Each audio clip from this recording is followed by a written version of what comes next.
At usapang holiday season pa rin, hindi patatalo sa paandar ang isang Christmas village sa Manawag, Pangasinan. At yan ang unang balita live ni Jasmine Gabriel Galban ng GMA Regional TV, 1 North Central Luzon. Jasmine? Good morning mga kapuso, good morning Evan. Ilang araw pa bago ang selebrasyon ng Pasko pero dito sa Manawag, Pangasinan ngayon pa lang, damang-dama na ang diwa ng Kapaskuhan lalo pat open na sa mga turista ang kanilang Candyland-inspired Christmas Village na perfect pasyalan ngayong long weekend.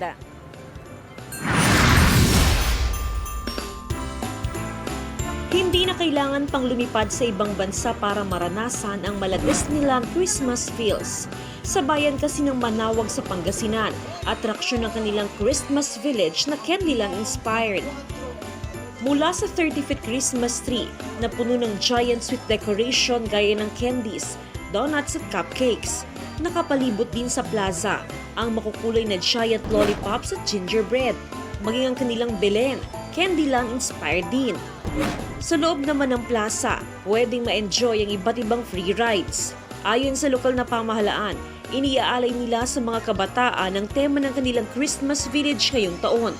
Tunay nga raw na ang Paskong Pinoy ay walang kasing saya, walang kasing tamis, at walang kasing ganda, lalo na kung kasama ang buong pamilya.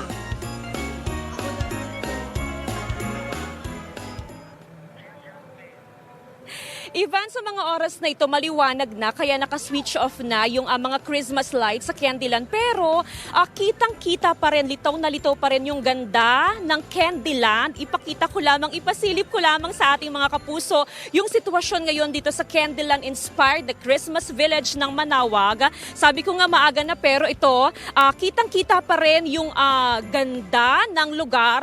At kahit na umaga, ayan, napakarami pa rin mga pumapasyal na mga bisita dito sa area at napakaganda pa rin magpa-picture dahil napakamakulay nitong kanilang Christmas village. Pambatang-pambata siya. Ayan, may mga boxes, may mga gift box dyan.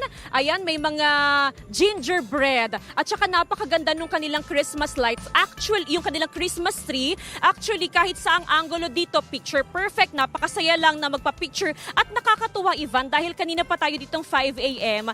Nakakatuwa kasi every time na may pumapasyal dito, kitang-kita natin yung ngiti sa kanilang mga labi. Ang sarap lang sa pakiramdam na damang-dama ng ating mga kapuso ang diwa ng Kapaskuhan. So yan muna ang latest mula dito sa Manawag, Pangasinan. Balik sa iyo, Ivana. Ayan, may mapapasyalan yung mga kapuso natin na magvivisit dyan sa simbahan ng Manawag. Maraming salamat, Jasmine Gabriel Galban, ng GMA Regional TV 1 North Central Luzon. Mga kapuso, para laging una sa mga balita, bisitahin at mag-subscribe sa GMA Integrated News sa YouTube. Sa mga kapuso abroad, samahan nyo kami sa GMA Pinoy TV at sa www.gmanews.tv.